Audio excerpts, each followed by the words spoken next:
ਵਾਹਿਗੁਰੂ ਜੀ ਕਾ ਖਾਲਸਾ ਵਾਹਿਗੁਰੂ ਜੀ ਕੀ ਫਤਿਹ। ਦੋਸਤੋ, ਤੁਸੀਂ ਸੁਣ ਰਹੇ ਹੋ 90.8 FM community radio Guru Nanak engineering college ਤੋਂ। ਗੁਰੂ ਨਾਨਕ ਸਾਹਿਬ ਦੇ 550 ਸਾਲਾਂ ਪ੍ਰਕਾਸ਼ ਪੁਰਬ ਨੂੰ ਸਮਰਪਿਤ ਵਿਸ਼ੇਸ਼ ਪ੍ਰੋਗਰਾਮ ਤੁਹਾਡੇ ਸਾਹਮਣੇ ਹਾਜ਼ਰ ਹੈ। ਮੈਂ ਗੁਰਤੇਜ ਸਿੰਘ, ਕਾਲਜ ਦੇ ਬਿਜਲੀ ਮਹਿਕਮੇ ਦਾ ਵਿਦਿਆਰਥੀ, ਤੁਹਾਨੂੰ ਸਾਰਿਆਂ ਨੂੰ 550 ਸਾਲਾ ਪ੍ਰਕਾਸ਼ ਪੁਰਬ ਦੀ ਕੋਟਨ ਕੋਟ ਵਧਾਈ ਦਿੰਦਾ ਹਾਂ। ਅੱਜ ਦੇ ਇਸ ਪ੍ਰੋਗਰਾਮ ਵਿੱਚ ਅਸੀਂ ਗੁਰੂ ਨਾਨਕ ਸਾਹਿਬ ਜੀ ਦੀ ਵਿਸ਼ਵ ਵਿਆਪੀ ਵਿਚਾਰਧਾਰਾ ਬਾਰੇ ਗੱਲ ਕਰਾਂਗੇ। ਇਸ ਵਿਸ਼ੇ 'ਤੇ ਗੱਲਬਾਤ ਕਰਨ ਲਈ ਅੱਜ ਸਾਡੇ ਕੋਲ ਪਹੁੰਚੇ ਨੇ professor Sukhjeet Singh. Professor Sukhjeet Singh college ਦੇ ਮਸ਼ੀਨੀ ਮਹਿਕਮੇ ਵਿੱਚ ਬਤੌਰ ਸਹਾਇਕ ਪ੍ਰੋਫੈਸਰ ਵਜੋਂ ਸੇਵਾਵਾਂ ਨਿਭਾ ਰਹੇ ਹਨ। ਪ੍ਰੋਫੈਸਰ ਸਾਹਿਬ ਸਿੱਖ ਇਤਿਹਾਸ, ਗੁਰਬਾਣੀ, ਸਿੱਖ ਸਿਧਾਂਤ ਦੀ ਚੰਗੀ ਸਮਝ ਰੱਖਦੇ ਨੇ। ਸਮਾਜ ਸੇਵੀ ਕੰਮਾਂ 'ਚੋਂ ਇੱਕ ਬੜਾ ਪਿਆਰਾ ਕਾਰਜ, ਸਾਡੀ ਮਾਨਸਿਕਤਾ ਨੂੰ ਉੱਚਾ ਚੱਕਣ ਵਾਲਾ, ਸਾਨੂੰ ਸਾਡੀਆਂ ਜੜ੍ਹਾਂ ਦੇ ਨਾਲ ਜੋੜਨ ਵਾਲਾ ਇੱਕ ਕਾਰਜ ਪੁਸਤਕ ਪ੍ਰੇਮ ਲਹਿਰ, ਜਿਸ ਦੀ ਕਿ ਪ੍ਰੋਫੈਸਰ ਸਾਹਿਬ ਅਗਵਾਈ ਵੀ ਕਰ ਰਹੇ ਨੇ। ਤੁਹਾਡੇ 'ਚੋਂ ਬਹੁਤੇ ਸ਼ਾਇਦ ਇਸ ਲਹਿਰ ਬਾਰੇ ਜਾਣਦੇ ਹੋਣਗੇ। ਜੇਕਰ ਨਹੀਂ ਜਾਣਦੇ ਤਾਂ ਫੇਸਬੁੱਕ 'ਤੇ ਜਾ ਕੇ ਪੰਜਾਬੀ ਵਿੱਚ ਪੁਸਤਕ ਪ੍ਰੇਮ ਲਹਿਰ ਲਿਖਿਓ। ਲਹਿਰ ਦੇ ਬੂਥਾ ਪੋਥੀ ਭਾਵ ਫੇਸਬੁੱਕ ਵਰਕੇ ਤੋਂ ਤੁਹਾਨੂੰ ਲਹਿਰ ਦੇ ਕਾਰਜਾਂ ਬਾਰੇ ਜਾਣਕਾਰੀ ਮਿਲ ਜਾਵੇਗੀ। ਮੁੱਖ ਤੌਰ 'ਤੇ ਸਿੱਖ ਇਤਿਹਾਸ, ਗੁਰਬਾਣੀ, ਸਿੱਖ ਸਿਧਾਂਤ, ਪੰਜਾਬ ਅਤੇ ਪੰਜਾਬੀ ਨਾਲ ਸੰਬੰਧਿਤ ਸਾਹਿਤ ਨੂੰ ਨੌਜਵਾਨੀ ਤੱਕ ਹਰ ਹੀਲੇ ਪਹੁੰਚਾਉਣ ਦਾ ਇਹ ਉਪਰਾਲਾ ਹੈ। ਸੋ ਆਓ ਹੁਣ ਆਪਾਂ ਗੱਲ ਕਰਦੇ ਹਾਂ ਪ੍ਰੋਫੈਸਰ ਸਾਹਿਬ ਨਾਲ। ਸਵਾਗਤ ਹੈ ਪ੍ਰੋਫੈਸਰ ਸਾਹਿਬ। ਸ਼ੁਕਰੀਆ ਜੀ, ਮਿਹਰਬਾਨੀ। ਸੋ ਪ੍ਰੋਫੈਸਰ ਸਾਹਿਬ, ਸਾਡਾ ਪਹਿਲਾ ਸਵਾਲ ਇਹੀ ਹੈ ਕਿ ਗੁਰੂ ਨਾਨਕ ਸਾਹਿਬ ਜੀ ਦੀ ਵਿਚਾਰਧਾਰਾ ਵਿਸ਼ਵ ਵਿਆਪੀ ਕਿਵੇਂ ਹੈ? ਵਿਸ਼ਵ ਵਿਆਪੀ ਕਿਉਂਕਿ ਕੋਈ ਵੀ ਫਲਸਫਾ, ਕੋਈ ਵੀ ਵਿਚਾਰਧਾਰਾ ਜਦੋਂ ਉਹ ਸਾਰੇ ਸਮਾਜ ਉੱਤੇ ਲਾਗੂ ਹੁੰਦੀ ਹੈ ਨਾ। ਅੱਜ ਤੋਂ ਤਕਰੀਬਨ 10-12 ਸਾਲ ਪਹਿਲਾਂ ਪੰਜਾਬ ਦੀ ਇੱਕ ਧੀ ਯੂਨੀਵਰਸਿਟੀ ਆਫ ਹਵਾਈ ਦੇ ਵਿੱਚ ਜਾਂਦੀ ਹੈ। ਉੱਥੇ ਕਿਸੇ ਮੁਕਾਬਲੇ ਦੇ ਵਿੱਚ ਉਹਨੂੰ ਸੱਦਿਆ ਜਾਂਦਾ ਹੈ। ਵਿਸ਼ਵ ਸ਼ਾਂਤੀ 'ਤੇ ਵਿਦਿਆਰਥੀਆਂ ਨੇ ਗੱਲਬਾਤ ਕਰਨੀ ਸੀ ਤਾਂ ਉੱਥੇ ਬੋਲਦੀ ਹੈ ਕਿ ਵਿਸ਼ਵ ਸ਼ਾਂਤੀ ਗੁਰੂ ਨਾਨਕ ਦੀ ਵਿਚਾਰਧਾਰਾ 'ਚ ਪਈ ਹੈ। ਕਿਆ ਬਾਤ। ਵਿਸ਼ਵ ਸ਼ਾਂਤੀ ਗੁਰੂ ਨਾਨਕ ਦੀ ਵਿਚਾਰਧਾਰਾ 'ਚ ਕਿੰਝ ਪਈ ਹੈ। ਜਦੋਂ ਇਸ ਗੱਲ ਨੂੰ ਖੋਲ੍ਹ ਕੇ ਦੱਸਦੀ ਹੈ ਤਾਂ ਉਹ ਕਹਿੰਦੀ ਹੈ ਕਿ ਕਿਉਂਕਿ ਜੇਕਰ ਤੁਸੀਂ ਮੁਲਕਾਂ ਦੀ ਸ਼ਾਂਤੀ ਚਾਹੁੰਦੇ ਹੋ ਤਾਂ ਤੁਹਾਨੂੰ ਮੁਲਕਾਂ ਦੇ ਅੰਦਰ ਪਹਿਲਾਂ ਸ਼ਾਂਤੀ ਚਾਹੀਦੀ ਹੋਵੇਗੀ। ਰਾਜਾਂ ਦੀ ਆਪਸ ਦੇ ਵਿੱਚ ਪ੍ਰੇਮ ਹੋਵੇ, ਰਾਜਾਂ ਦੀ ਆਪਸੀ ਮਿੱਤਰਤਾ ਹੋਣੀ ਚਾਹੀਦੀ ਹੈ। ਜੇਕਰ ਤੁਸੀਂ ਰਾਜਾਂ ਦੀ ਆਪਸੀ ਮਿੱਤਰਤਾ ਦੀ ਗੱਲ ਕਰਦੇ ਹੋ ਤਾਂ ਸ਼ਹਿਰਾਂ ਦੀ, ਪਿੰਡਾਂ ਦੀ ਆਪਸੀ ਇੱਕ ਮਿੱਤਰਤਾ, ਆਪਸੀ ਪ੍ਰੇਮ ਜਿਹੜਾ ਉਹ ਬਣਿਆ ਰਹੇ। ਜਦੋਂ ਪਿੰਡਾਂ ਤੋਂ ਅਸੀਂ ਚੱਲ ਕੇ ਘਰਾਂ 'ਤੇ ਆਉਂਦੇ ਹਾਂ ਤਾਂ ਘਰਾਂ ਦੇ ਵਿੱਚ ਜਿਹੜਾ ਸਾਡਾ ਪਰਿਵਾਰਿਕ ਮਾਹੌਲ ਹੈ ਉਹ ਬੜਾ ਸੁਖਾਵਾਂ ਹੋਵੇ। ਪਰਿਵਾਰਿਕ ਮਾਹੌਲ ਸੁਖਾਵਾਂ ਉਦੋਂ ਹੋਏਗਾ ਜਦੋਂ ਅਸੀਂ ਆਪਣੇ ਆਪ ਦੇ ਨਾਲ ਸ਼ਾਂਤ ਹੋਵਾਂਗੇ। ਇਹਦੇ ਬਾਰੇ ਨਾ ਕਬੀਰ ਸਾਹਿਬ ਦੀ ਬੜੀ ਖੂਬਸੂਰਤ ਤੁਕ ਹੈ, ਬੰਦੇ ਖੋਜ ਦਿਲ ਹਰ ਰੋਜ਼ ਨਾ ਫਿਰ ਪਰੇਸ਼ਾਨੀ ਮਾਹੇ। ਬੰਦੇ ਖੋਜ ਦਿਲ ਹਰ ਰੋਜ਼ ਨਾ ਫਿਰ ਪਰੇਸ਼ਾਨੀ ਮਾਹੇ, ਭਾਵ ਕਿ ਇਹ ਬੰਦੇ ਆਪਣੀ ਸਵੈ ਪੜਚੋਲ ਕਰ ਕਿ ਜੇ ਅਸੀਂ ਆਪਣੀ ਸਵੈ ਪੜਚੋਲ ਕਰਾਂਗੇ, ਆਪਣੇ ਗੁਣ ਔਗਣ ਦੇਖਾਂਗੇ ਤਾਂ ਫਿਰ ਤੁਹਾਨੂੰ ਪਰੇਸ਼ਾਨੀਆਂ ਨਹੀਂ ਆਉਣੀਆਂ ਕਿਉਂਕਿ ਅਸੀਂ ਉਹਨਾਂ ਦਾ ਹੱਲ ਜਿਹੜਾ ਗਾ ਉਹ ਲੱਭਣ ਦੀ ਕੋਸ਼ਿਸ਼ ਕਰਾਂਗੇ। ਤਾਂ ਗੁਰੂ ਨਾਨਕ ਦੀ ਜਿਹੜੀ ਵਿਚਾਰਧਾਰਾ ਆ ਗਈ, ਜਦੋਂ ਤੁਸੀਂ ਸਵੈ ਪੜਚੋਲ ਕਰਨ ਲੱਗੇ, ਜਦੋਂ ਤੁਹਾਡੇ ਘਰਾਂ ਦਾ ਮਾਹੌਲ ਸੁਖਾਵਾਂ ਹੋ ਗਿਆ, ਤੁਹਾਡੇ ਸ਼ਹਿਰਾਂ ਦਾ, ਤੁਹਾਡੇ ਪਿੰਡ ਦਾ ਮਾਹੌਲ ਬੜਾ ਸੁਖਾਵਾਂ ਹੋਏਗਾ। ਤੁਹਾਡੇ ਪਿੰਡ ਦੇ ਵਿੱਚ ਜਿਹੜੇ ਝਗੜੇ ਉਹ ਨਹੀਂ ਹੋਣਗੇ। ਤਾਂ ਇਸੇ ਨੂੰ ਜਿਸ ਤਰੀਕੇ ਨਾਲ ਅਸੀਂ ਰਿਵਰਸ ਆਏ ਹਾਂ, ਪਿੱਛੇ ਨੂੰ ਆਏ ਹਾਂ, ਉਸੇ ਤਰੀਕੇ ਨਾਲ ਅੱਗੇ ਨੂੰ ਚੱਲਦੇ ਜਾਈਏ ਤਾਂ ਮੁਲਕਾਂ ਦੀ ਜਿਹੜੀ ਸ਼ਾਂਤੀ ਦੀ ਗੱਲ ਹੈ ਉਹ ਇਹਦੇ 'ਚੋਂ ਹੀ ਆ ਜਾਂਦੀ ਹੈ। ਦੂਜੀ ਗੱਲ ਵਿਸ਼ਵ ਵਿਆਪੀ ਫਲਸਫੇ ਦੀ, ਤੁਸੀਂ ਸ਼ਾਇਦ ਸੰਯੁਕਤ ਰਾਸ਼ਟਰ ਦੀਆਂ ਜਿਹੜੀਆਂ ਪ੍ਰੋਸੀਡਿੰਗਸ ਨੇ ਉਹਨਾਂ ਨੂੰ ਪੜ੍ਹਦੇ ਹੋਵੋਗੇ ਜਾਂ ਪੜ੍ਹਿਆ ਹੋਏਗਾ। ਸੰਯੁਕਤ ਰਾਸ਼ਟਰ ਨੇ, ਚਾਹੇ ਉਹਦਾ ਯੂਨੀਸੈਫ ਇੱਕ ਵਿੰਗ ਹੈ ਜਾਂ ਯੂਨੈਸਕੋ ਹੈ ਜਾਂ ਜਿਹੜੇ ਵੀ ਹੋਰ ਵਿੰਗ ਨੇ, ਉਹ ਸਾਰੇ ਹੀ ਵਾਤਾਵਰਨ 'ਤੇ ਜਦੋਂ ਗੱਲ ਕਰਦੇ ਨੇ ਨਾ ਤਾਂ ਵਾਤਾਵਰਨ ਦੀ ਸੰਭਾਲ ਦੀ ਗੱਲ ਕਰਦੇ ਨੇ। ਆਪਾਂ ਟੂਕ ਮਾਤਰ ਸਿਰਫ 2 ਗੱਲਾਂ ਕਰਦੇ ਹਾਂ। ਤਾਂ ਗੁਰੂ ਨਾਨਕ ਸਾਹਿਬ ਨੇ ਤਾਂ ਰੁਤਬਾ ਹੀ ਐਡਾ ਵੱਡਾ ਦੇਤਾ ਨਾ ਕਿ ਪਵਨ ਗੁਰੂ ਭਾਈ ਸਾਂਭ ਲਓ, ਪਾਣੀ ਤੁਹਾਡੇ ਪਿਓ ਦੇ ਬਰਾਬਰ ਆ, ਸਾਂਭ ਲਓ ਨਹੀਂ ਮਰ ਜਾਓਗੇ।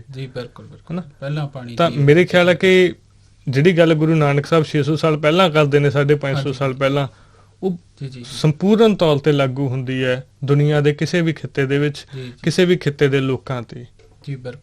ਜੀ ਕਿਸੇ ਤਰ੍ਹਾਂ ਇਹ ਤੁਹਾਡੀਆਂ ਗੱਲਾਂ ਤੋਂ ਇਹ ਵੀ ਭਾਵ ਜ਼ਾਹਰ ਹੁੰਦਾ ਕਿ ਸਮਾਜ ਦੀ, ਅੱਜ ਦੇ ਸਮਾਜ ਨੂੰ ਇਸ ਵਿਚਾਰਧਾਰਾ ਦੀ ਬੜੀ ਲੋੜ ਵੀ ਹੈ।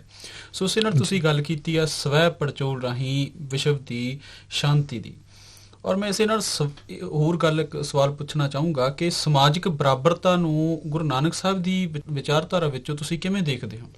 ਸਾਡੇ ਨਾਲ 3 ਸਿਧਾਂਤ ਨੇ, ਸ਼ਾਇਦ ਮੈਂ ਜਿੱਕਿਆ ਲਵਾਂ ਕਿ ਅਸੀਂ ਉਹਨਾਂ ਦੀ ਪੇਸ਼ਕਾਰੀ ਇਸ ਤਰੀਕੇ ਨਾਲ ਨਹੀਂ ਕਰ ਸਕੇ, ਜਾਂ ਸ਼ਾਇਦ ਅਸੀਂ ਇਸ ਤਰੀਕੇ ਨਾਲ ਸਮਝ ਨਹੀਂ ਸਕੇ ਇਸ ਤੋਂ ਪਹਿਲਾਂ, ਜਾਂ ਸਾਨੂੰ ਸਮਝਾਇਆ ਨਹੀਂ ਗਿਆ। ਜੀ, ਗੁਰੂ ਨਾਨਕ ਦਾ ਸੰਗਤ ਦਾ ਸਿਧਾਂਤ ਹੈ।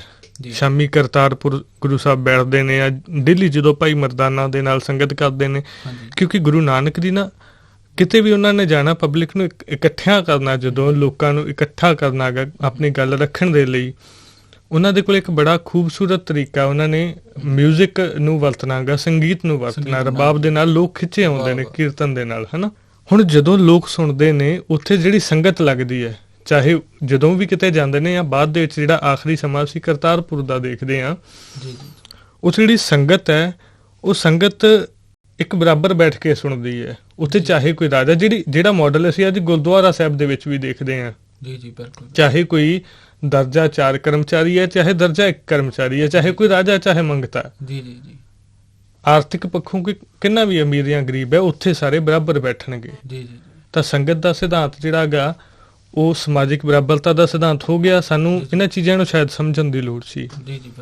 ਸੰਗਤ ਦੇ ਸਿਧਾਂਤ ਤੋਂ ਅਗਲੀ ਜਦੋਂ ਅਸੀਂ ਗੱਲ ਕਰਦੇ ਹਾਂ ਮੁੱਖ ਤੌਰ ਤੇ ਪੰਗਤ ਦੇ ਸਿਧਾਂਤ ਦੀ, ਜਿਹਨੂੰ ਮੁੱਖ ਤੌਰ ਤੇ ਲਾਗੂ ਕੀਤਾ ਦੂਸਰੇ ਨਾਨਕ ਨੇ, ਦੂਸਰੇ ਪਾਤਸ਼ਾਹ ਗੁਰੂ ਅੰਗਦ ਨੇ। ਜੀ ਬਿਲਕੁਲ, ਜੋ ਤੋਹਾ ਜਗਤ ਸਾਈ ਸਹਿਕਾਇਆ ਫੇਰ ਪਲਟੀ ਹੈ।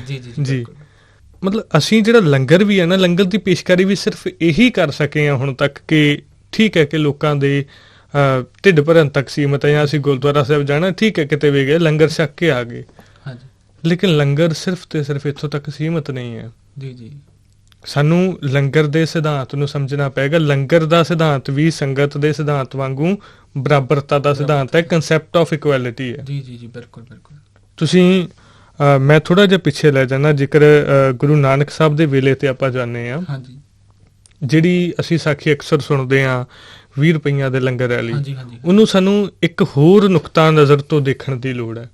ਜਦੋਂ ਗੁਰੂ ਨਾਨਕ ਸਾਹਿਬ ਜਿਹੜੀ ਸੱਚੇ ਸੌਦੇ ਦੀ ਆਪਾਂ ਗੱਲ ਸੁਣੀ, ਅਸਲ 'ਚ ਨਾ ਜਿੰਨਾ ਕੁ ਅਸੀਂ ਸੁਣਿਆ ਗੁਰੂ ਨਾਨਕ ਬਾਰੇ, ਜਾਂ ਜਿੰਨਾ ਕੁ ਅਸੀਂ ਪੜ੍ਹਿਆ ਕਿਤਾਬਾਂ ਦੇ ਵਿੱਚ, ਸਾਡੀਆਂ ਪਾਠ ਪੁਸਤਕਾਂ ਦੀ ਵੀ ਨਾ ਪੇਸ਼ਕਾਰੀ ਇਸ ਤਰੀਕੇ ਦੀ ਕੀਤੀ ਗਈ ਹੈ, ਸਕੂਲਾਂ ਦੀ ਜਾਂ ਕਾਲਜਾਂ ਦੀ, ਇਹਦੇ 'ਤੇ ਕੰਮ ਕਰਨ ਦੀ ਵੀ ਜ਼ਰੂਰਤ ਹੈ। ਉਹਦੇ 'ਚ ਗੁਰੂ ਨਾਨਕ ਨੂੰ ਜੋ ਸ਼ੋਅ ਕੀਤਾ ਨਾ, ਇਸ ਤਰੀਕੇ ਨਾਲ ਉਹਨਾਂ ਦੀ ਪੇਸ਼ਕਾਰੀ ਕੀਤੀ ਗਈ, ਗੁਰੂ ਨਾਨਕ ਦਾ ਬਿੰਬ ਇਸ ਤਰੀਕੇ ਦਾ ਰੱਖਿਆ ਗਿਆ ਕਿ ਗੁਰੂ ਨਾਨਕ ਦਾ ਕੰਮਾਂ ਦੇ ਵਿੱਚ ਮਨ ਨਹੀਂ ਸੀ ਲੱਗਦਾ। ਲੇਕਿਨ ਇੰਜ ਨਹੀਂ ਸੀਗਾ। ਜਦੋਂ ਅਸੀਂ ਇਤਿਹਾਸਿਕ ਤੱਥਾਂ ਨੂੰ ਖੰਗਾਲਦੇ ਹਾਂ ਤਾਂ ਉਹ ਤੋਂ ਪਤਾ ਲੱਗਦਾ ਕਿ ਗੁਰੂ ਨਾਨਕ ਦੇ 4-5 ਮੁੱਖ ਕੰਮ ਜਿਹੜੇ ਨੇ ਉਹ ਮੇਰੇ ਸਾਹਮਣੇ ਆਉਂਦੇ ਨੇ। ਗੁਰੂ ਨਾਨਕ ਹੱਟੀ ਦਾ ਕੰਮ ਵੀ ਕਰਦੇ ਨੇ, ਆਪਣੇ ਪਿੰਡ ਉਹਨਾਂ ਦੀ ਹੱਟੀ ਹੈ। ਗੁਰੂ ਨਾਨਕ ਵਪਾਰ ਦਾ ਕੰਮ ਵੀ ਕਰਦੇ ਨੇ। ਹੱਟੀ ਤੇ ਵਪਾਰ ਦਾ ਤਜਰਬਾ ਹੀ ਸੀਗਾ ਜਿਹਦੇ ਕਰਕੇ ਉਹਨਾਂ ਨੂੰ ਮੋਦੀਖਾਨੇ 'ਚ ਨੌਕਰੀ ਮਿਲਦੀ ਹੈ। ਕਿਉਂਕਿ ਮੋਦੀਖਾਨੇ ਦਾ ਕੰਮ ਬੜੀ ਜ਼ਿੰਮੇਵਾਰੀ ਵਾਲਾ ਕੰਮ ਹੈ, ਉਹ ਗੈਰ ਜ਼ਿੰਮੇਵਾਰੀ ਵਾਲਾ ਕੰਮ ਨਹੀਂ ਹੈ। ਉਸ ਤਜਰਬੇ ਦੇ ਕਰਕੇ ਉਹਨਾਂ ਨੂੰ ਮੋਦੀਖਾਨੇ ਨੌਕਰੀ ਮਿਲਦੀ ਹੈ। ਇਹਨਾਂ 2 ਕੰਮਾਂ ਤੋਂ ਇਲਾਵਾ ਗੁਰੂ ਨਾਨਕ ਸਾਹਿਬ ਪਟਵਾਰ ਦੇ ਕੰਮ ਦੇ ਵਿੱਚ ਆਪਣੇ ਪਿਤਾ ਜੀ ਦੇ ਨਾਲ ਵੀ ਹੱਥ ਵਟਾਉਂਦੇ ਨੇ, ਤੇ ਪਟਵਾਰ ਤੋਂ ਇਲਾਵਾ ਉਹ ਜਦੋਂ ਉਹਨਾਂ ਦੇ ਕੋਲ ਸਮਾਂ ਹੁੰਦਾ ਹੈ, ਜਦੋਂ ਉਹਨਾਂ ਦੇ ਪਾਲੀ ਨੇ ਉਹ ਛੁੱਟੀ ਤੇ ਹੁੰਦੇ ਨੇ, ਤਾਂ ਉਹ ਮੱਝਾਂ ਗਾਵਾਂ ਜੋ ਵੀ ਕੰਮ ਹੈ ਜਿਹੜਾ ਪਸ਼ੂ ਪਾਲਣ ਦਾ, ਉਹ ਵੀ ਕਰਦੇ ਨੇ। 4 ਮੁੱਖ ਕੰਮ ਸਾਡੇ ਸਾਹਮਣੇ ਆਉਂਦੇ ਨੇ। ਹੁਣ ਗੁਰੂ ਨਾਨਕ ਜਿਹੜਾ ਵਪਾਰ ਕਰਦੇ ਨੇ ਤੇ ਹੱਟੀ ਦਾ ਸੌਦਾ ਲੈ ਕੇ ਆਉਂਦੇ ਨੇ, ਉਹਦੇ ਲਈ ਤਲਵੰਡੀ ਦੇ ਲਾਗੇ ਇੱਕ ਕਸਬਾ ਤਰੀਕੇ ਦਾ ਜਿਹੜਾ ਨਾ, ਉਹ ਹੈਗਾ ਚੂੜਕਾਣਾ। ਉੱਥੋਂ ਗੁਰੂ ਨਾਨਕ ਸਾਹਿਬ ਖਰੀਦਦਾਰੀ ਕਰਨ ਜਾਂਦੇ ਨੇ, ਵਪਾਰ ਕਰਨ ਵੀ ਉੱਥੇ ਜਾਂਦੇ ਨੇ, ਤੇ ਹੱਟੀ ਦਾ ਸੌਦਾ ਲੈਣ ਵੀ ਅਕਸਰ ਉੱਥੇ ਜਾਂਦੇ ਨੇ। ਠੀਕ ਹੈ। ਤੇ ਇੱਕ ਗੱਲ ਅਸੀਂ ਜਦੋਂ ਇੱਥੋਂ ਤੱਕ ਕਹਿ ਲਈ ਕਿ ਅੱਜ ਤੋਂ 20-25 ਸਾਲ ਪਹਿਲਾਂ ਦੀ ਗੱਲ ਕਰ ਲਈ, ਅਸੀਂ ਜਦੋਂ ਛੋਟੇ ਹੁੰਦੇ ਸਾਂ, ਅਸੀਂ ਕੁਲਫੀਆਂ ਖਾਣੀਆਂ ਨੇ, ਅਸੀਂ ਰੇਹੜੀ ਵਾਲੇ ਨੂੰ ਦਾਣੇ ਦੇ ਕੇ ਉਹ ਤੋਂ ਕੁਲਫੀਆਂ ਲੈ ਲੈਂਦੇ ਸਾਂ, ਹਨਾ। ਉਹ ਵੇਲਾ ਸੀ ਜਿਹੜਾ ਗੁਰੂ ਨਾਨਕ ਦਾ। ਉਦੋਂ ਵੀ ਜਿਹੜਾ ਰੁਪਈਏ ਦਾ ਵਪਾਰ ਹੈ ਨਾ, ਰੁਪਈਏ ਦੇ ਨਾਲ ਖਰੀਦੋ ਫਰੋਖਤ ਘੱਟ ਹੁੰਦੀ ਸੀ। ਜਿਹੜਾ ਐਕਸਚੇਂਜ ਆਫ ਗੁੱਡਸ ਇਹਨੂੰ ਕਹਿ ਦਿੰਦੇ ਆ, ਵਸਤਾਂ ਬਦਲੇ ਵਸਤਾਂ ਅਸੀਂ ਲੈ ਲੈਂਦੇ ਸਾਂ। ਤਾਂ ਤੁਸੀਂ ਮੰਨ ਲਓ ਕਿ ਸ਼ਹਿਰੋਂ ਕੋਈ ਆਟਾ ਲੈ ਕੇ ਆਉਣਾ, ਤੁਹਾਡੇ ਕੋਲੇ ਜਵੀ ਪਈ ਹੈ, ਤੁਹਾਡੇ ਕੋਲੇ ਬਰਸੀਨ ਪਿਆ ਹੈ, ਤੁਹਾਡੇ ਕੋਲੇ ਸਬਜ਼ੀਆਂ ਪਈਆਂ, ਤੁਸੀਂ ਗਏ ਉਸ ਸ਼ਹਿਰ ਵੇਚ ਆਉਂਦੀਆਂ, ਉਹਨਾਂ ਦੇ ਬਦਲੇ ਜਿੰਨੀ ਉਹ ਕੀਮਤ ਪੈਂਦੀ ਸੀਗੀ, ਜਿਹੜੀ ਵੀ ਵਸਤੂ ਤੁਸੀਂ ਲੈ ਕੇ ਆਉਣੀ ਉਹ ਲੈ ਕੇ ਆਉਂਦੇ ਸੀਗੇ। ਹੁਣ ਗੁਰੂ ਨਾਨਕ ਸਾਹਿਬ ਕੀ ਕਰਦੇ ਨੇ, ਹੱਟੀ ਦਾ ਸਮਾਨ ਲੈਣ ਲਈ ਸ਼ਹਿਰ ਜਾਂਦੇ ਨੇ, ਇੱਕ ਗੱਲ ਅਸੀਂ ਨਾ ਅਕਸਰ ਸੁਣਦੇ ਹਾਂ, ਅਸੀਂ ਮਹਾਰਾਜਾ ਰਣਜੀਤ ਸਿੰਘ ਦਾ ਕਾਲ ਵੀ ਜਦੋਂ ਪੜ੍ਹਦੇ ਹਾਂ ਨਾ, ਉਦੋਂ ਕਾਲ ਪੈ ਜਾਂਦਾ ਹੁੰਦਾ ਸੀਗਾ। ਹਾਂਜੀ ਕਿਉਂਕਿ ਕਾਲ ਪੈਣ ਦੇ ਦੋ ਕਾਰਨ ਨੇ। ਹਾਂਜੀ ਉਦੋਂ ਜਿਹੜੀ ਆਰਥਿਕਤਾ ਹੈਗੀ ਇਸ ਖਿੱਤੇ ਦੀ, ਆਰਥਿਕਤਾ ਨਿਰਭਰ ਕਰ ਰਹੀ ਹੈ ਖੇਤੀ ਤੇ। ਖੇਤੀ ਤੇ ਜੀ ਜੀ ਤੇ ਖੇਤੀ ਜਿਹੜੀ ਆ ਉਹ ਨਿਰਭਰ ਕਰਦੀ ਹੈ ਮੀਂਹਾਂ ਤੇ। ਅੱਜ ਵਾਂਗੂ ਟਿਊਬਵੈਲ ਨਹੀਂ ਸਨ। ਜੀ ਜੀ ਬਿਲਕੁਲ ਬਿਲਕੁਲ। ਹੁਣ ਜੇਕਰ ਮੀਂਹ ਵੱਧ ਪੈ ਗਏ ਤਾਂ ਵੀ ਖਤਮ ਹੋ ਗਿਆ ਸਭ ਕੁਝ, ਜਿੱਦਾਂ ਹੜ੍ਹ ਦੇ ਵਿੱਚ ਹੁਣ ਹੋਇਆ। ਅਸੀਂ ਕੁਝ ਮਹੀਨੇ ਪਹਿਲਾਂ ਹੀ ਦੇਖਿਆ, ਜੇਕਰ ਔੜ ਲੱਗ ਗਈ ਤਾਂ ਵੀ ਜਿਹੜਾ ਉਹ ਸਭ ਕੁਝ ਖਤਮ ਹੋ ਗਿਆ ਤੇ ਉੱਥੇ ਕਾਲ ਪੈ ਜਾਂਦਾ ਸੀਗਾ। ਆਪਾਂ ਮਹਾਰਾਜਾ ਰਣਜੀਤ ਸਿੰਘ ਦੇ ਕਾਲ 'ਚ ਵੀ ਇਹ ਸੁਣਿਆ ਵੀ ਕਈ ਵਾਰ ਕਾਲ ਪਿਆ, ਆਪਾਂ ਸੁਣਿਆ ਪੜ੍ਹਿਆ ਕਿ ਉਹ ਦਰ ਖੋਲ ਦਿੰਦਾ ਸੀਗਾ। ਤੇ ਗੁਰੂ ਨਾਨਕ ਵੇਲੇ ਵੀ ਕਾਲ ਪੈਂਦੇ ਸੀਗੇ। ਗੁਰੂ ਨਾਨਕ ਜਦੋਂ, ਔਰ ਇਹ ਵੀ ਗੱਲ ਹੈ ਕਿ ਉਦੋਂ ਫੋਨ ਤਾਂ ਹੁੰਦੇ ਨਹੀਂ ਸੀ। ਜੀ ਬਿਲਕੁਲ ਬਿਲਕੁਲ। ਸਮਾਂ ਪਾ ਕੇ ਪਤਾ ਲੱਗਦਾ ਕਿ ਫਲਾਣੀ ਜਗ੍ਹਾ ਕਾਲ ਪਿਆ। ਗੁਰੂ ਨਾਨਕ ਜਦੋਂ ਸਮੇਂ-ਸਮੇਂ ਤੇ ਜਾਂਦੇ ਨੇ ਹੱਟੀ ਦਾ ਸੌਦਾ ਲੈਣ ਜਾਂ ਉੱਥੇ ਵਪਾਰ ਕਰਨ ਚੂੜਕਾਣੇ, ਤਾਂ ਪਤਾ ਲੱਗਦਾ ਕਿ ਉੱਥੇ ਕਾਲ ਪਿਆ ਹੋਇਆ ਜੀ। ਤਾਂ ਉਹ ਜਿਹੜੀਆਂ ਵਸਤਾਂ ਕੁਝ ਲੈ ਕੇ ਗਏ ਸੀ ਜਾਂ ਜਿਹੜਾ ਕੁਝ ਮਾਇਆ ਉਹਨਾਂ ਦੇ ਕੋਲੇ ਹੋਏਗੀ, ਉਹਦੇ ਨਾਲ ਜਿਹੜੇ ਲੋਕਾਂ ਦੀਆਂ ਕੁਝ ਲੋੜਾਂ ਸੀਗੀਆਂ, ਜਿਵੇਂ ਇੰਝ ਕਹਿ ਦਿਆਂ ਕਿ ਜਿਹੜਾ ਕੰਮ ਅੱਜ ਖਾਲਸਾ ਏਡ ਕਰ ਰਹੀ ਹੈ ਜਾਂ ਯੂਨਾਈਟਿਡ ਸਿੱਖਸ ਵਰਗੀਆਂ ਸੰਸਥਾਵਾਂ ਜਾਂ ਹੋਰ ਸੰਸਥਾਵਾਂ ਕਰ ਰਹੀਆਂ ਨੇ, ਉਹਦਾ ਨਮੂਨਾ ਗੁਰੂ ਨਾਨਕ ਸਾਹਿਬ ਨੇ ਉਦੋਂ ਹੀ ਸਾਡੇ ਮੂਹਰੇ ਰੱਖਤਾ ਸੀਗਾ। ਅਸਲ 'ਚ ਲੰਗਰ ਦਾ ਸਿਧਾਂਤ ਜਿਹੜਾ ਨਾ, ਇਹ ਵੀ ਸਮਝਣ ਦੀ ਲੋੜ ਹੈ ਕਿ ਲੋੜਵੰਦਾਂ ਦੀ ਮਦਦ, ਜਿਹੜਾ ਵੰਡ ਛਕਣ ਦਾ ਸਿਧਾਂਤ ਹੀ ਇਹੋ ਹੈ। ਸਾਡਾ ਤੇ ਦੇਗ ਦਾ ਸਿਧਾਂਤ ਜਿਹੜਾ ਹੈਗਾ, ਸਾਨੂੰ ਹਰ ਰੋਜ਼ ਵੰਡ ਛਕਣ ਦੇ ਸਿਧਾਂਤ ਨੂੰ ਦ੍ਰਿੜ ਕਰਾਉਂਦਾ। ਸੋ ਲੰਗਰ ਨੂੰ ਇਸ ਨੁਕਤਾ ਨਜ਼ਰ ਤੋਂ ਦੇਖਣ ਦੀ ਵੀ ਲੋੜ ਸੀਗੀ ਕਿ ਹੁਣ ਗੱਲ ਉੱਥੇ ਆ ਗਈ ਕਿ ਬਰਾਬਰਤਾ ਦਾ ਸਿਧਾਂਤ ਹੈ। ਅਸੀਂ ਜਦੋਂ ਲੰਗਰ ਛਕਦੇ ਵੀ ਹਾਂ ਤਾਂ ਸਭ ਨੂੰ ਬਰਾਬਰ ਛਕਾਇਆ ਜਾਂਦਾ। ਤੇ ਉੱਥੇ ਜਿਹੜੇ ਲੋਕ ਕਹਿ ਲਓ ਕਿ ਜਿਨ੍ਹਾਂ ਦੇ ਪੱਲੇ ਕੁਝ ਨਹੀਂ ਰਿਹਾ, ਤੁਸੀਂ ਉਹਨਾਂ ਨੂੰ ਵੰਡ ਕੇ ਬਰਾਬਰ ਲਿਆਉਣ ਦੀ ਕੋਸ਼ਿਸ਼ ਕਰਦੇ ਹੋ। ਜੀ ਜੀ। ਸਮਾਜ ਦੇ ਹਰ ਇੱਕ ਖਿੱਤੇ ਦੇ ਲੋਕਾਂ ਨੂੰ, ਹਰ ਇੱਕ ਜਾਤੀ ਦੇ ਲੋਕਾਂ ਨੂੰ ਬਰਾਬਰ ਤੌਰ ਤੇ ਦੇਖਣਾ। ਤੀਸਰਾ ਹੋਰ ਸਵਾਲ ਐਡ ਕਰਨਾ ਕਿ ਇਸਤਰੀ ਮੰਡਲ ਦਾ ਦਰਜਾ ਕੀ ਜੀ? ਇਸਤਰੀ ਮੰਡਲ ਦੇ ਦਰਜੇ ਤੇ ਮੈਂ ਜਲਦੀ ਆਉਣਾ। ਉਸ ਤੋਂ ਪਹਿਲਾਂ ਜਿਹੜਾ ਤੀਸਰਾ ਸੀ ਨਾ ਇਹਦੇ ਨਾਲ ਲੱਗਦਾ, ਜਿਹੜਾ ਖਾਸ ਕਰਕੇ ਕੋਈ ਨਾ ਤਿੰਨ ਗੱਲਾਂ ਉਸ ਵੇਲੇ ਮੰਨੀਆਂ ਜਾਂਦੀਆਂ ਸੀ। ਜਿਹੜਾ ਉਸ ਵੇਲੇ ਦਾ ਕਹਿ ਲਓ ਕਿ ਧਾਰਮਿਕ ਤੌਰ ਤੇ ਜਿਹਦਾ ਗਲਬਾ ਸੀ ਨਾ ਸਾਰੇ ਲੋਕਾਂ ਤੇ, ਹਾਂਜੀ, ਉਹ ਇਹ ਗੱਲ ਮੰਨਦਾ ਕਿ ਇੱਕ ਤਾਂ ਬਰਾਬਰ ਬੈਠਣ 'ਚ ਉਹ ਬੜੀ ਪਵਿੱਤਰਤਾ ਮੰਨਦਾ ਕਿ ਮੈਂ ਬਰਾਬਰ ਕਿਉਂ ਬੈਠਾਂ, ਬ੍ਰਾਹਮਣ ਸਭ ਤੋਂ ਉੱਪਰ ਬੈਠੇਗਾ, ਬਾਕੀ ਸਾਰੇ ਨੀਚੇ ਬੈਠਣਗੇ। ਠੀਕ ਹੈ। ਫਿਰ ਦੂਜੀ ਗੱਲ ਆ ਜਾਂਦੀ, ਉਹ ਬਰਾਬਰ ਬੈਠਣ 'ਚ ਊਚ ਨੀਚ ਮੰਨਦਾ ਗਾ, ਉਹ ਇਕੱਠੇ ਖਾਣ 'ਚ ਊਚ ਨੀਚ ਮੰਨਦਾ, ਤੇ ਤੀਜੀ ਇੱਕੋ ਜਗ੍ਹਾ ਨਹਾਉਣ 'ਚ। ਗੁਰੂ ਬਾਬਾ ਇਹ ਗੱਲ ਕਹਿੰਦੇ ਨੇ ਕਿ ਖਵਾਊਂਗਾ ਵੀ ਇੱਕੋ ਜਗ੍ਹਾ, ਬਿਠਾਊਂਗਾ ਵੀ ਇੱਕੋ ਜਗ੍ਹਾ, ਇਕੱਠੇ ਤੇ ਨਵਾਵਾਂਗਾ ਵੀ ਇੱਕੋ ਜਗ੍ਹਾ ਹੀ। ਤੁਸੀਂ ਸਰੋਵਰ ਦੇ ਸਿਧਾਂਤ ਨੂੰ ਸਮਝੋ। ਸਰੋਵਰ ਦਾ ਸਿਧਾਂਤ ਅਸਲ ਦੇ ਵਿੱਚ ਮੈਨੂੰ ਜਿੰਨਾ ਕੁ ਲੱਗਦਾ ਕਿ ਬਰਾਬਰਤਾ ਦਾ ਸਿਧਾਂਤ ਹੈ। ਜੀ ਬਿਲਕੁਲ ਬਿਲਕੁਲ। ਕਿਉਂਕਿ ਠੀਕ ਹੈ, ਉਹ ਗੱਲ ਬਾਅਦ ਦੀ ਹੈ ਕਿ ਅਸੀਂ ਉਸ ਗੱਲ ਤੋਂ ਮੁਨਕਰ ਨਹੀਂ ਹਾਂ, ਕਿਉਂਕਿ ਜਿਹੜੀ ਗੱਲ ਹੈ ਕਿ ਸਰੋਵਰ ਦੇ ਜਿਹੜੀ ਜਲ ਦੀ ਅਸੀਂ ਗੱਲ ਕਰਦੇ ਹਾਂ, ਹਨਾ, ਉਹ ਇੱਕ ਵੱਖਰਾ ਵਿਸ਼ਾ ਹੈਗਾ। ਲੇਕਿਨ ਜੇਕਰ ਗੱਲ ਹੁੰਦੀ ਕਿ ਨਹਾ ਕੇ ਇਸ਼ਨਾਨ ਕਰਕੇ ਪਵਿੱਤਰ ਹੋ ਕੇ ਤੁਸੀਂ ਮੱਥਾ ਟੇਕਣ ਜਾਣਾ ਹੈ, ਜੇਕਰ ਪਵਿੱਤਰ ਹੋਣ ਦੀ ਗੱਲ ਹੁੰਦੀ ਨਾ ਕੱਲੀ, ਕਿਉਂਕਿ ਪਹਿਲਾ ਜਿਹੜਾ ਸਰੋਵਰ ਬਣਦਾ ਨਾ, ਉਹ ਗੁਰੂ ਅਮਰਦਾਸ ਬਣਾਉਂਦੇ ਨੇ। ਗੋਇੰਦਵਾਲ ਦੀ ਜਿਹੜੀ ਬੋਲੀ ਆ, ਉਹ ਪਹਿਲਾ ਸਰੋਵਰ ਹੈ ਸਾਡਾ। ਕਿਉਂਕਿ ਜੇ ਗੱਲ ਹੁੰਦੀ ਪਵਿੱਤਰ ਹੋ ਕੇ ਜਾਣ ਦੀ, ਤਾਂ ਗੁਰੂ ਅਮਰਦਾਸ ਗੁਰੂ ਨਾਨਕ ਦੀ ਬਾਣੀ ਦੀ ਪਹਿਲੀ ਤੁਕ ਨੂੰ ਕਾਊਂਟਰ ਕਰ ਰਹੇ ਨੇ, ਉਹਦਾ ਵਿਰੋਧ ਕਰ ਰਹੇ ਨੇ। ਸੋਚਿਆ ਸੋਚਣਾ ਹੋਵੇ ਦਾ ਕਿ ਜਿੰਨਾ ਮਰਜ਼ੀ ਚਾਹੇ ਇਸ਼ਨਾਨ ਕਰ ਲਓ, ਲੱਖਾਂ ਵਾਰ ਕਰ ਲਓ। ਗੁਰੂ ਸਾਹਿਬ ਇੱਕ ਥਾਵੇਂ ਹੋਰ ਵੀ ਕਹਿ ਰਹੇ ਨੇ ਕਿ ਮਾਤਾ ਝੂਠੀ, ਪਿਤਾ ਵੀ ਝੂਠਾ, ਝੂਠੇ ਫੀ ਫਰ ਲੱਗੇ, ਆਵੇ ਝੂਠੇ, ਜਾਵੇ ਵੀ ਝੂਠੇ, ਝੂਠੇ ਮੇਰੇ ਭਾਗੇ। ਅੰਤ ਜਾ ਕੇ ਗੱਲ ਕਰਦੇ ਵੀ ਕਹੋ ਪੰਡਤ ਸੂਚਾ ਕਵਨ ਥਾਓ, ਜਾਂ ਬੈਠੋ ਭੋਜਨ ਖਾਓ। ਸੋ ਇਹ ਤਾਂ ਗੱਲ ਤੁਹਾਡੀ ਬਿਲਕੁਲ ਸਹੀ ਹੈ ਜੀ। ਸੋ ਜਿਹੜਾ ਇਸ਼ਨਾਨ ਦਾ ਸਿਧਾਂਤ ਹੈ ਨਾ, ਤੁਸੀਂ ਇੱਕ ਗੱਲ ਹੋਰ ਸੋਚੋ ਕਿ ਸਰੋਵਰ ਦਾ ਜੇਕਰ ਇਹ ਕਨਸੈਪਟ ਹੁੰਦਾ, ਜੇਕਰ ਇਹ ਸਿਧਾਂਤ ਹੁੰਦਾ ਕਿ ਤੁਸੀਂ ਨਹਾ ਕੇ, ਤੁਸੀਂ ਇਸ਼ਨਾਨ ਕਰਕੇ ਪਵਿੱਤਰ ਹੋ ਕੇ ਜਾਣਾ, ਤਾਂ ਸ਼ਾਇਦ ਬਾਹਮਣ ਮੌਲਾਨਿਆਂ ਲਈ ਜਾਂ ਕਹਿ ਲਓ ਕਿ ਉੱਚੀ ਜਾਤੀ, ਜਿਹਨਾਂ ਨੂੰ ਅਸੀਂ ਉੱਚੀ ਜਾਤੀ ਕਹਿੰਦੇ ਆ, ਉਹਨਾਂ ਦੇ ਲਈ ਗੁਰੂ ਸਾਹਿਬ ਇੱਕ ਵੱਖਰਾ ਪੌਣਾ ਬਣਵਾ ਦਿੰਦੇ, ਜਿਸ ਤਰੀਕੇ ਦਾ ਬੀਬੀਆਂ ਦਾ ਪੌਣਾ ਹੁੰਦਾ ਹੈ ਨਾ। ਤੇ ਸ਼ਾਇਦ ਉਸ ਪੌਣੇ ਚੋਂ ਪਾਣੀ ਟੂਟੀਆਂ ਚੱਲਦੀਆਂ ਹੁੰਦੀਆਂ, ਉੱਥੋਂ ਪਾਣੀ ਨੀਚੇ ਨੂੰ ਆਉਂਦਾ ਹੁੰਦਾ। ਸਹੀ ਗੱਲ ਹੈ ਜੀ, ਸੱਚੀ ਗੱਲ ਹੈ। ਉਹ ਜਿਹੜਾ ਸਿਧਾਂਤ ਆ, ਉਹ ਬਰਾਬਰਤਾ ਦਾ ਸਿਧਾਂਤ ਹੈ। ਜੀ ਬਿਲਕੁਲ ਬਿਲਕੁਲ ਜੀ। ਉਹ ਵੀ ਲਾਗੂ ਕਰਾਇਆ ਗਿਆ, ਹੈ ਨਾ। ਸਾਡੇ ਤਿੰਨ ਸਿਧਾਂਤ ਮੁੱਖ ਤੌਰ ਤੇ ਹੋ ਗਏ। ਠੀਕ ਹੈ। ਸੰਗਤ ਦਾ ਸਿਧਾਂਤ, ਪੰਗਤ ਦਾ ਤੇ ਇਸ਼ਨਾਨ ਦਾ ਸਿਧਾਂਤ। ਇਹ ਤਿੰਨੋਂ ਸਿਧਾਂਤ ਜਿਹੜੇ ਨੇ ਬਰਾਬਰਤਾ ਦੇ ਸਿਧਾਂਤ ਨੇ। ਸਾਨੂੰ ਬੜੇ, ਮੈਨੂੰ ਲੱਗਦਾ ਕਿ ਬਰੀਕੀ ਨਾਲ ਸਮਝਣ ਦੀ ਇਹਨਾਂ ਦੀ ਲੋੜ ਹੈਗੀ। ਬਾਕੀ ਗੱਲਾਂ ਤਾਂ ਹੈ ਹੀ ਨੇ, ਲੰਗਰ ਢਿੱਡ ਤਾਂ ਭਰਦਾ ਹੀ ਹੈ। ਠੀਕ ਹੈ। ਪਰ ਇਹਦੇ ਨਾਲ ਜਿਹੜੀ ਮੁੱਖ ਵਿਚਾਰਧਾਰਾ ਹੈਗੀ, ਉਹਨੂੰ ਸਮਝਣ ਦੀ ਬੜੀ ਜ਼ਰੂਰਤ ਹੈ। ਜੀ ਮੈਂ ਨਾਲ ਹੀ ਇੱਕ ਪ੍ਰਸ਼ਨ ਪੁੱਛਿਆ ਸੀ ਕਿ ਸਿੱਖ ਧਰਮ 'ਚ ਇੱਕ ਇਸਤਰੀ ਮੰਡਲ ਦਾ ਦਰਜਾ ਕੀ ਹੈ ਗੁਰੂ ਨਾਨਕ ਸਾਹਿਬ ਦੀ ਵਿਚਾਰਧਾਰਾ ਵਿੱਚ? ਕਿਉਂਕਿ ਉਦੋਂ ਪਹਿਲਾਂ ਦਾ ਜੇਕਰ ਤੁਸੀਂ ਕਾਲ ਦੇਖਦੇ ਹੋ, ਚਾਹੇ ਉਹ ਆਰੀਆ ਸਮਾਜੀ ਸੀਗੇ ਜੀ। ਜਾਂ ਕੋਈ ਵੀ ਹੋਰ ਨੇ, ਉਹਨਾਂ ਨੇ ਬਰਾਬਰਤਾ ਨਹੀਂ ਦਿੱਤੀ, ਹੈ ਨਾ। ਕਾਲੀਦਾਸ ਉਹਨਾਂ ਨੇ ਜੀ ਗੱਲ ਹਾਂ, ਕਿਸੇ ਨੇ ਪੈਰ ਦੀ ਜੁੱਤੀ ਕਿਹਾ, ਤੜਨ ਕੇ ਅਧਿਕਾਰੀ। ਹਾਂ, ਪਰ ਤੁਸੀਂ ਬੜੇ ਖੂਬਸੂਰਤ ਤਰੀਕੇ ਦੇ ਨਾਲ ਇਹ ਗੱਲ ਰੱਖ ਦਿੱਤੀ ਹੈ, ਹਨਾ। ਜੀ ਜੀ। ਤਾਂ ਜਿਹੜੇ ਵੱਖ-ਵੱਖ ਫਿਰਕੇ ਸੀਗੇ, ਕਿਸੇ ਨੇ ਵੀ ਬਰਾਬਰਤਾ ਨਹੀਂ ਦਿੱਤੀ, ਹੈ ਨਾ ਜੀ। ਗੁਰੂ ਨਾਨਕ ਸਾਹਿਬ ਕਹਿੰਦੇ ਨੇ ਕਿ ਭੰਡ ਜੰਮੀਆਂ ਭੰਡ ਨਿੰਮੀਆਂ ਭੰਡ ਹੋਵੇ ਬੰਧਾਨ। ਜੀ, ਵਾਹ ਵਾਹ, ਬਿਲਕੁਲ ਬਿਲਕੁਲ। ਉਹਦੇ ਤੋਂ ਜੰਮਦੇ ਹੋ ਭਾਈ। ਜੀ ਜੀ ਜੀ, ਹਨਾ। ਇੱਕ ਸੋ ਕਿਉਂ ਮੰਦਾ ਆਖੀਏ ਜਿੱਤ ਜੰਮਿਆ ਰਾਜਾਨ, ਹਨਾ। ਬਿਲਕੁਲ। ਫਿਰ ਜਦੋਂ ਜੇਕਰ ਉਹ ਜਿਹੜਾ ਮੌਕੇ ਦਾ ਜਿਹੜਾ ਖੁਦ ਨੂੰ ਧਾਰਮਿਕ ਆਗੂ ਮੰਨਦਾ, ਉਹ ਕਹਿੰਦਾ ਕਿ ਵੀ ਭਾਈ ਇਸਤਰੀ ਤਾਂ ਪਵਿੱਤਰ ਹੁੰਦੀ ਹੈ, ਹਨਾ। ਜੀ ਜੀ ਜੀ। ਤੇ ਗੁਰੂ ਸਾਹਿਬ ਉਹਨਾਂ ਨੂੰ ਵੀ ਕਹਿੰਦੇ ਨੇ ਵੀ ਤੁਸੀਂ ਕਿੰਨੇ ਕੋਈ ਸੁੱਚੇ ਹੋ, ਝੂਠੇ ਮਰਿਆ ਭਾਗੇ ਵਾਲੀ ਜਿਹੜੀ ਗੱਲ ਹੈ। ਸੱਚੀ ਵੀ ਇੱਕ ਅਪਵਿੱਤਰ ਦੇ ਔਰਤ ਦੇ ਪੇਟੋਂ ਪੈਦਾ ਹੋ ਕੇ ਤੁਸੀਂ ਪਵਿੱਤਰ ਕਿਵੇਂ ਹੋ ਸਕਦੇ ਹੋ? ਇਹ ਗੱਲ ਬੜੀ ਜੀ ਬਾਕਮਾਲ। ਨਹੀਂ, ਉੱਥੇ ਅਪਵਿੱਤਰ ਕਿਹਾ ਹੀ ਨਹੀਂ ਨਾ ਉਹਨਾਂ ਨੇ, ਕਿ ਜੋ ਜੋ ਰੂ ਸਰਨਾਮ ਨਹੀਂ ਆਵੇ ਵਾਰੋ ਵਾਰ। ਤੂੰ ਇਹੀ ਗੱਲ ਕਹਿਣਾ ਨਾ ਕਿ ਔਰਤ ਨੂੰ ਮਾਂਵਾਰੀ ਆਉਂਦੀ ਹੈ, ਇਸ ਕਰਕੇ ਉਹ ਪਵਿੱਤਰ ਹੈ। ਗੁਰੂ ਸਾਹਿਬ ਕਹਿੰਦੇ ਕਿ ਜਿਉ ਜੋਰੂ ਸਰਨਾਮ ਨਹੀਂ ਆਵੇ ਵਾਰੋ ਵਾਰ, ਝੂਠੋ ਝੂਠਾ ਮੁਖ ਪਵੈ ਨਿਤ ਨਿਤ ਹੋਏ ਖੁਆਰ। ਜੀ ਜੀ, ਝੂਠਾ ਤਾਂ ਉਹ ਉਹਨਾਂ ਦੇ ਮੂੰਹ ਚ ਵਿੱਚ ਵਸਦਾ। ਸੂਚੇ ਇਹ ਨਾ ਆਖੀਏ ਬਹਿਣ ਜੇ ਪਿੰਡਾ ਧੋਏ, ਸੂਚੇ ਸਹੀ ਨਾਨਕਾ ਜਿਨ ਮਨ ਵਸਿਆ ਸੋਏ। ਭਾਈ ਜੇ ਤੂੰ ਔਰਤ ਨੂੰ ਇਹ ਗੱਲ ਕਹਿ ਰਿਹਾ ਹੈਗਾ ਤੇ ਤੂੰ, ਤੇਰੇ ਮੂੰਹ ਤੇ ਰੋਜ਼ ਝੂਠ ਪੈਂਦੀ ਹੈ ਰੋਜ਼। ਬਿਲਕੁਲ ਬਿਲਕੁਲ ਨਾ, ਤੂੰ ਕਿੰਨਾ ਕੁ ਸੋਚਾਂ। ਉਹਨਾਂ ਨੇ ਜਿਹੜੀ ਬੀਬੀ ਹੈ, ਜਿਹੜੀ ਔਰਤ ਹੈ, ਉਹਨੂੰ ਬਰਾਬਰਤਾ ਦਾ ਦਰਜਾ ਦਿੱਤਾ ਗਾ। ਅਸੀਂ ਅਕਸਰ ਅਸੀਂ ਸੋ ਕਿਉਂ ਮੰਦਾ ਆਖੀ ਵਾਲੀ ਇੱਕ ਤੁਕ ਦੀ ਗੱਲ ਕਰ ਲੈਂਦੇ ਹਾਂ, ਲੇਕਿਨ ਬਾਕੀ ਤੁਕਾਂ ਅਸੀਂ ਅਣਦੇਖਿਆ ਕਰ ਦਿੰਦੇ ਹਾਂ। ਅਣਦੇਖਿਆ ਚੰਗੀ ਤਰ੍ਹਾਂ ਅਸੀਂ ਨਹੀਂ ਪੇਸ਼ ਕਰਦੇ ਜੀ। ਕਾਫੀ ਪ੍ਰਚਾਰਕ। ਅੱਛਾ, ਇੱਥੇ ਗੱਲ ਜਨੇਊ ਪਾਉਣ ਦੀ ਗੱਲ ਆਉਂਦੀ ਹੈ ਨਾ। ਗੁਰੂ ਨਾਨਕ ਸਾਹਿਬ ਨੂੰ ਕਹਿੰਦੇ ਵੀ ਜਨੇਊ ਪਾਉਣਾ। ਹਾਲਾਂਕਿ ਜਨੇਊ ਵੀ 3 ਤਰ੍ਹਾਂ ਦਾ ਗਾ ਜੀ। ਸਣ ਦਾ ਜਨੇਊ ਹੈ, ਕਪਾਹ ਦਾ ਗਾ, ਰੇਸ਼ਮ ਦਾ, ਹਨਾ। ਬ੍ਰਾਹਮਣ ਦਾ ਸਭ ਤੋਂ ਵਧੀਆ ਗਾ, ਖੱਤਰੀ ਹੋਰ ਪਾਊਗਾ, ਜਿਹੜਾ ਗਾ ਵੈਸ਼ ਉਹ ਹੋਰ ਪਾਊਗਾ, ਤੇ ਸ਼ੂਦਰ ਨੂੰ ਹੱਕ ਨਹੀਂ ਹੈਗਾ ਜੀ।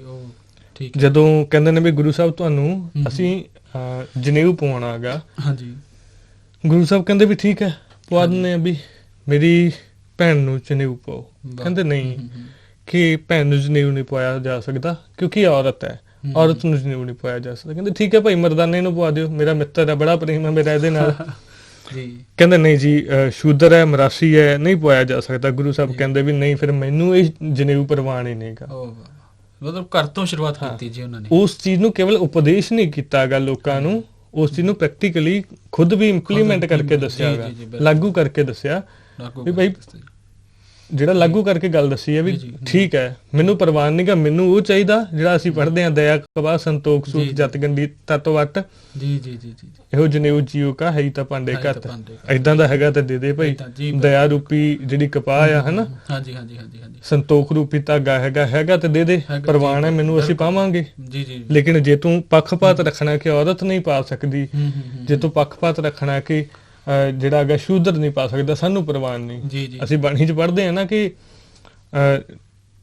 ਖਸਮ ਵਿਸਾਰਾ ਤੇ ਕਮਜਾਤ, ਜਿਹੜੀ ਅਸੀਂ ਕਹਿੰਦੇ ਹਾਂ ਕਿ ਫਲਾਣਾ ਨੀਵੀਂ ਜਾਤ ਦਾ ਗਾ। ਮਹਾਰਾਜ ਸਾਹਿਬ ਕਹਿੰਦੇ ਨੇ ਕਿ ਅਸਲ 'ਚ ਨੀਵੀਂ ਜਾਤ ਦਾ ਕੌਣ ਹੈ?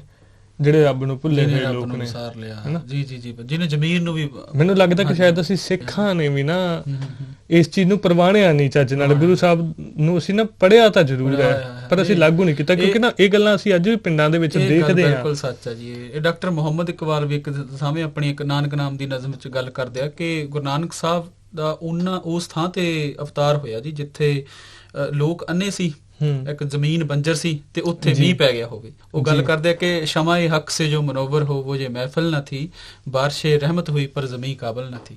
ਸੋ ਇਹ ਤਾਂ ਗੱਲ ਸੱਚੀ ਹੈ ਕਿ ਅਸੀਂ ਉਹਨਾਂ ਦੀ ਹਜੇ ਤੱਕ ਨਹੀਂ ਸਮਝ ਸਕੇ। ਉਹੀ ਹੈ ਨਾ ਕਿ ਅਸੀਂ ਪਿੰਡਾਂ ਦੇ ਵਿੱਚ ਜਾਂ ਈਵਨ ਸ਼ਹਿਰਾਂ ਦੇ ਵਿੱਚ ਅੱਜ ਵੀ ਦੇਖਦੇ ਹਾਂ ਕਿ ਹਾਂ ਵੀ ਭਾਈ ਮਾਫੀ ਚਾਹਾਂਗਾ, ਮੈਨੂੰ ਸ਼ਬਦ ਵਰਤਣੇ ਪੈ ਰਹੇ ਨੇ, ਲੇਕਿਨ ਮੈਂ ਸਿਰਫ ਇੱਥੇ ਗੱਲ ਕਰਨ ਦੇ ਲਈ ਵਰਤ ਰਿਹਾ। ਸਾਡੀ ਮਾਨਸਿਕਤਾ ਚੋਂ ਇਹ ਸ਼ਬਦ ਨਿਕਲੇ ਨਹੀਂ ਕਿ ਸਾਡੇ ਲੋਕ ਅੱਜ ਵੀ ਕਹਿੰਦੇ ਨੇ ਵੀ ਹਾਂ ਤੁਸੀਂ ਮਜਬੀ ਨੂੰ ਚੌਂਕੇ ਤੇ ਕਿਉਂ ਚੜਾ ਲਿਆ।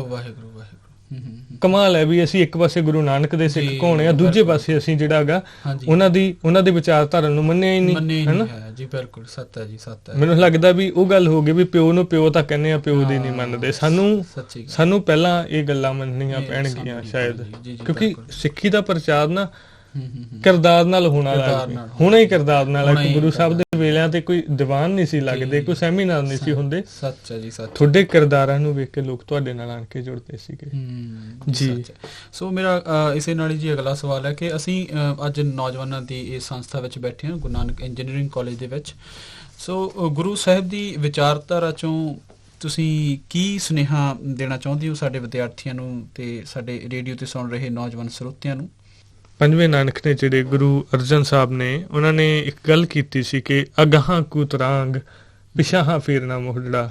ਇਹ ਨੌਜਵਾਨਾਂ, ਇਹ ਮਿੱਤਰਾ, ਇਕੱਲੇ ਨੌਜਵਾਨ ਹੀ ਨਹੀਂ, ਹਰ ਇੱਕ ਨੂੰ ਕਿ ਆਪਾਂ ਅੱਗੇ ਵਧਣਾਗਾ, ਚੰਗੇ ਖੇਤਰ ਦੇ ਵਿੱਚ ਅਸੀਂ ਬੁਲੰਦੀਆਂ ਨੂੰ ਛੂਹਣਾਗਾ। ਸੋ ਮੇਰੇ ਖਿਆਲ ਹੈ ਕਿ ਨੌਜਵਾਨਾਂ ਨੂੰ ਇਸ ਗੱਲ ਨੂੰ ਸਾਡੇ ਲਈ ਨਾ, ਮੈਂ ਅਕਸਰ ਕਈ ਵਾਰੀ ਗੱਲ ਕਰਦਾ ਹੁੰਦਾ ਕਿ ਅਸੀਂ ਮੋਟੀਵੇਸ਼ਨਲ ਲੈਕਚਰ ਸੁਣਨ ਦੇ ਲਈ ਬੜੇ ਰੁਪਈਏ ਭਰਦੇ ਹਾਂ। ਅੱਜ ਕੱਲ੍ਹ ਇੱਕ ਇਹ ਮਾਹੌਲ ਸਿਰਜਿਆ ਜਾ ਚੁੱਕਾ ਹੈ ਨਾ ਵੀ ਅਸੀਂ ਸੰਦੀਪ ਨੂੰ ਸੁਣਨਾ ਹੈਗਾ ਜਾਂ ਅਸੀਂ ਕਿਸੇ ਹੋਰ ਨੂੰ ਸੁਣਨਾ। ਮੈਨੂੰ ਲੱਗਦਾ ਕਿ ਸਾਡੇ ਕੋਲੇ ਤਾਂ ਨਾ ਮੋਟੀਵੇਸ਼ਨ ਦਾ, ਉਤਸ਼ਾਹ ਵਧਾਉਣ ਦਾ ਗੁਰੂ ਸਾਹਿਬ ਤੋਂ ਵੱਡਾ ਕੋਈ ਸੋਮਾ ਹੀ ਨਹੀਂ ਹੈਗਾ। ਆਹ ਗੱਲ ਜਿਹੜੀ ਹੈ, ਗੱਲ ਉਹਨਾਂ ਨੇ ਵੀ ਇਹੀ ਕਰਨੀ ਹੈ ਕਿ ਗਾਂ ਕੂ ਤਰਾਂਗ ਪਿਛਾਂ ਫੇਰਨਾ ਮੁੜੜਾ, ਹੈਨਾ। ਜਾਂ ਫਿਰ ਇਹ ਤੋਂ ਇਲਾਵਾ ਜਿਹੜੀ ਨੌਜਵਾਨਾਂ ਦੇ ਲਈ ਜੇਕਰ ਮੈਂ ਗੱਲ ਕਰਾਂ ਤਾਂ ਵਿਸ਼ੇਸ਼ ਤੌਰ ਤੇ ਕਿ ਗੁਰੂ ਸਾਹਿਬ ਦੇ ਵਿੱਚੋਂ ਹੀ ਕਿਸ ਤਰੀਕੇ ਦੀਆਂ ਸਾਡੇ ਕੋਲੇ ਉਤਸ਼ਾਹ ਭਰਪੂਰ ਗੱਲਾਂ ਪਈਆਂ ਨੇ। ਇੱਕ ਨਾ ਬੜੀ ਖੂਬਸੂਰਤ ਤੁਕ ਮਿਲਦੀ ਹੈ ਕਿ ਕੁਸੰਗਤ ਬਹਿ ਹੈ ਸਦਾ ਦੁੱਖ ਪਾਵੈ, ਕਿ ਨੌਜਵਾਨਾਂ ਨੂੰ ਸੰਗਤ ਆਪਣੀ ਜਿਹੜੀ ਹੈ ਨਾ ਉਹ ਬੜੇ ਧਿਆਨ ਨਾਲ ਚੁਣਨ ਦੀ ਲੋੜ ਹੈ, ਚਾਹੇ ਉਹ ਵਿਦਿਆਰਥੀ ਨੇ ਜਾਂ ਜਿਹੜੇ ਵੀ ਸਾਡਾ ਪ੍ਰੋਗਰਾਮ ਸੁਣ ਰਹੇ ਨੌਜਵਾਨ ਨੇ। ਇਕੱਲੇ ਨੌਜਵਾਨ ਹੀ ਨਹੀਂ, ਮੈਨੂੰ ਲੱਗਦਾ ਕਿ ਸਾਨੂੰ ਸਭ ਨੂੰ ਮਹਾਰਾਜ ਸਾਹਿਬ ਕਹਿੰਦੇ ਕਿ ਕੁਸੰਗਤ ਬਹਿ ਹੈ ਸਦਾ ਦੁੱਖ ਪਾਵੈ ਹੈ, ਦੁੱਖੋ ਦੁੱਖ ਕਮਾਵਣਿਆ। ਮਾੜੀ ਸੰਗਤ ਦੇ ਵਿੱਚ ਬੈਠੋਗੇ ਹਮੇਸ਼ਾ ਦੁੱਖ ਪਾਓਗੇ। ਕੁਝ ਦਿਨ ਪਹਿਲਾਂ ਨਾ ਅਸੀਂ ਇੱਕ ਇੰਟਰਵਿਊ ਕੀਤੀ ਸੀ ਮਹਿਤਾਬ ਸਿੰਘ ਸਾਧਾਵਾਲਾ ਦੀ, ਸਪੋਕਸਮੈਨ ਚੈਨਲ ਨੇ ਉਹ ਚਲਾਈ ਸੀ।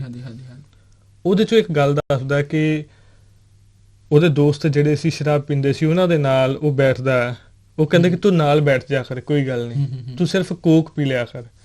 ਉਹਨੇ ਨਾਲ ਬੈਠ ਕੇ ਕੋਕ ਪੀਣਾ ਸ਼ੁਰੂ ਕਰ ਦਿੱਤਾ।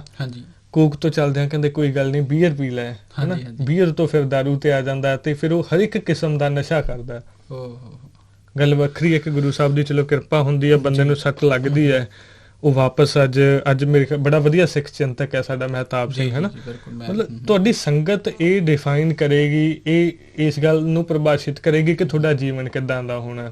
ਜੀ ਬਿਲਕੁਲ, ਇਹ ਤਾਂ ਗੱਲ ਹੈ। ਕਬੀਰ ਸਾਹਿਬ ਨੇ ਨਾ ਇੱਕ ਬੜੀ ਖੂਬਸੂਰਤ ਗੱਲ ਕੀਤੀ ਹੈ ਸੰਗਤ ਬਾਰੇ। ਕਬੀਰ ਮਾਰੀ ਮਰੋਂ ਕੋ ਸੰਗ ਕੀ, ਕਬੀਰ ਮਾਰੀ ਮਰੋਂ ਕੋ ਸੰਗ ਕੀ, ਕਿ ਬੰਦਾ ਮਾੜੀ ਸੰਗਤ ਦਾ ਮਾਰਿਆ ਮਰਦਾ ਆ। ਕਿਵੇਂ ਅੱਗੇ ਉਦਾਹਰਨ ਦਿੱਤੀ ਹੈ, ਕੇਲੇ ਨਿਕਟ ਜਿਉਂ ਬੇਰ, ਬੇਰੀ ਦਾ ਬੂਟਾ ਕੇਲੇ ਦੇ ਬੂਟੇ ਦੇ ਲਾਗੇ ਹੋਵੇ, ਹੈਨਾ।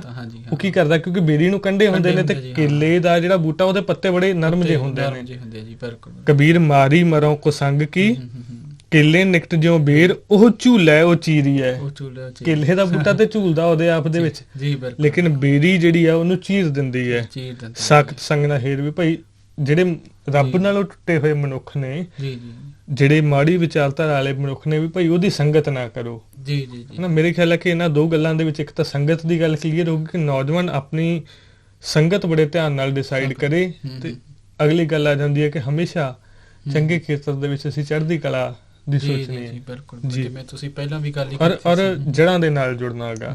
ਜੀ ਬਿਲਕੁਲ, ਜਿਵੇਂ ਜੇ ਤੁਸੀਂ ਪਹਿਲਾਂ ਵੀ ਸਵੈ ਪੜਚੋਲ ਦੀ ਗੱਲ, ਮੈਂ ਇੱਕ ਥਾਂ ਵੀ ਇੱਕ ਸੁਣਿਆ ਵੀ ਸੀ ਕਿ ਮਸਕੀਨ ਜੀ ਕਹਿ ਰਹੇ ਨੇ ਕਿ ਜਿਹੜੀ ਸਵੈ ਪੜਚੋਲ ਦੀ ਗੱਲ ਆ ਵੀ ਇਸ ਮਨ ਕੋ ਕੋਈ ਖੋਜੋ ਭਾਈ।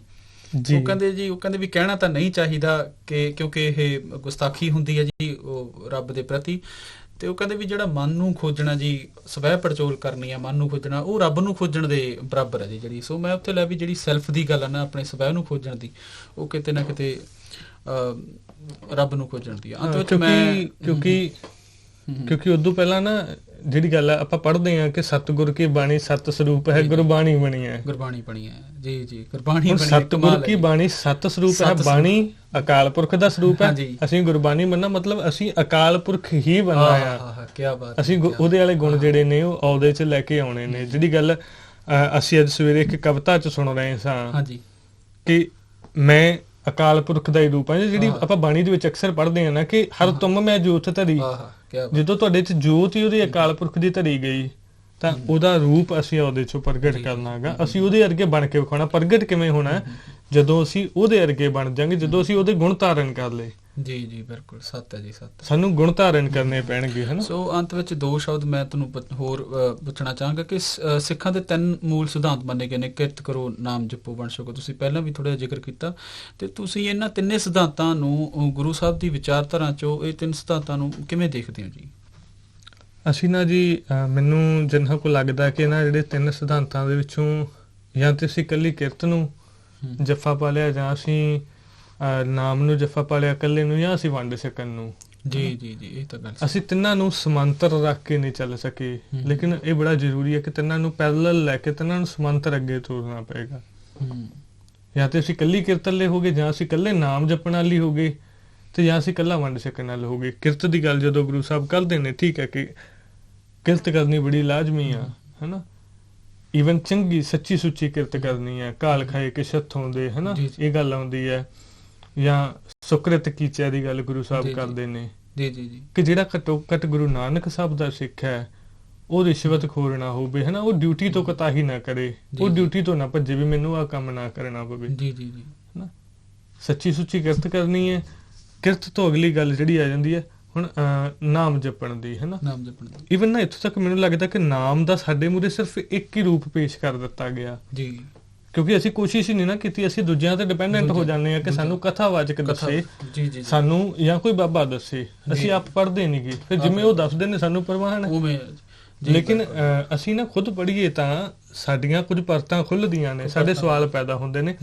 ਹੁਣ ਸਾਡੇ ਮੂਹਰੇ ਨਾਮ ਦੀ ਜਿਹੜੀ ਗੱਲ ਰੱਖੀ ਗਈ ਹੈ, ਇਹ ਗੱਲ ਅਕਸਰ ਮੈਨੂੰ ਲੱਗਦਾ ਕਿ ਸਾਡੇ 'ਚ ਬਹੁਤਿਆਂ ਦੇ ਮਨਾਂ ਦੇ ਵਿੱਚ ਇਹੀ ਹੈ ਕਿ ਨਾਮ ਜਿਹੜਾ ਕਿ ਤੁਸੀਂ ਬੈਠ ਕੇ ਦੁਹਰਾ ਦਾ ਉਚਾਰਨ ਕਰਨਾ, ਰੈਪੀਟੀਟਿਵ ਰਿਸਾਈਟੇਸ਼ਨ ਹੈ, ਵਾਹਿਗੁਰੂ ਵਾਹਿਗੁਰੂ ਜਾਂ ਰਾਮ ਰਾਮ, ਹਨਾ।